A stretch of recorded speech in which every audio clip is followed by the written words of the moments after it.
There's a $10 trillion ticking time bomb sitting inside the financial system, and almost nobody is talking about it. Unless you've been here on this channel, and we've covered it lots of times, it's the reverse carry trade. And when it blows up, we're going to need something that doesn't exist in the current banking system. And that's where I think XRP might step in. This is about financial infrastructure, systemic risk, and why Japan, XRP, and the digital yen might be the only thing standing between global liquidity and a global crisis.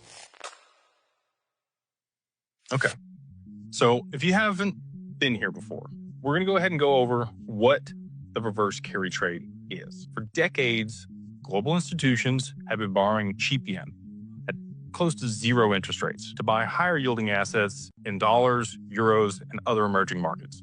So they would borrow that yen from the Bank of Japan, swap it through FX to whatever currency they wanted, and then go put that to work, earning much higher returns. And then they owe 0% to the Bank of Japan. It's free money. And that is what the reverse carry trade is. It's close to $10 trillion in exposure.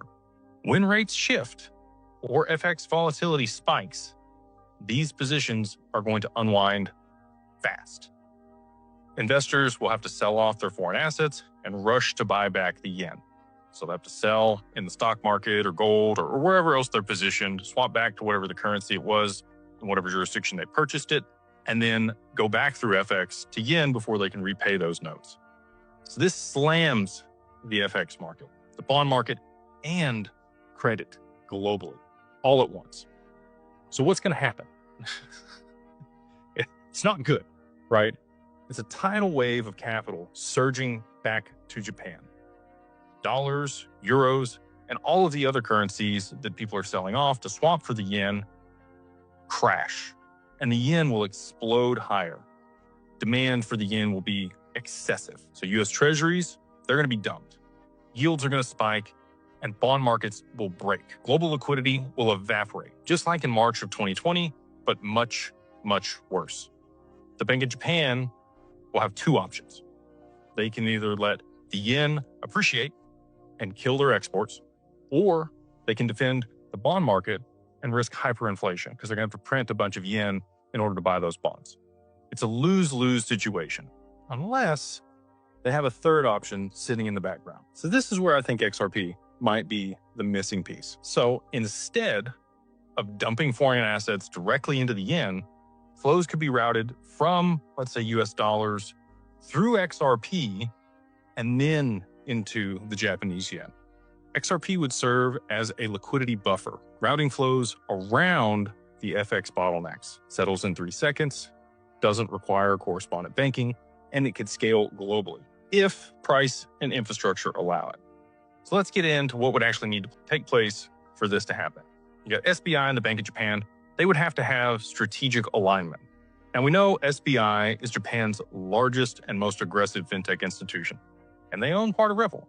So they operate SBI VC trading, and they also use XRP for live FX remittance. The Bank of Japan is developing a CBDC, which has been in pilot since late 2023, maybe 24. And this would allow them to program the stability of the bond market. But they would definitely need a playbook for this. You'd have to route FX through XRP.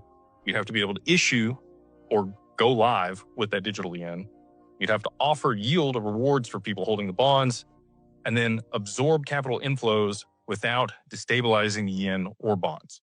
Okay, so this is a tricky dance. It's not like it's an easy thing to do, but if you had a liquidity buffer like XRP that could expand and contract to be able to mitigate this risk and volatility, it's going to be much easier to handle this situation when it happens. So how could this work? Like, XRP needs to have a couple things happen. For $5 to $10 trillion to be repatriated into the yen, you couldn't use traditional FX markets. They would break. You need XRP liquidity pools large enough to absorb and route those flows. So let's do some math. To absorb $10 trillion in 30 days with about 5.5 billion XRP, and if that was turned over 10 times daily, XRP would need to be around $180 per token.